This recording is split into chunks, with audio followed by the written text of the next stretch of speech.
Hey everybody, what is going on? I hope you guys are all doing well, and welcome to another tutorial video. In this video, I'm going to be explaining to you guys how you can archive posts on Instagram. So let's get right into it. Now, of course, you can archive posts that you've posted before, and that is what you need to do. So if you haven't posted anything before, you do need to post that before archiving it.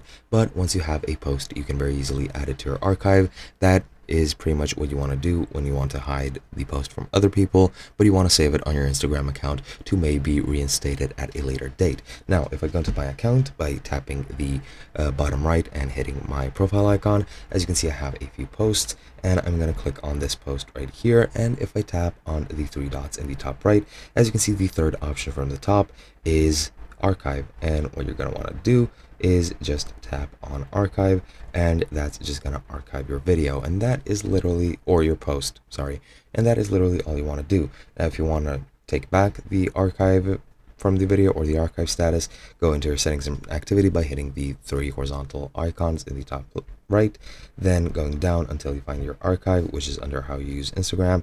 Then you click the post, click the three dots and click show on profile, then confirm show on profile, and then it's restored to your account. And that's literally all you need to do. Hope you guys enjoyed, and I'll be seeing you guys in another video.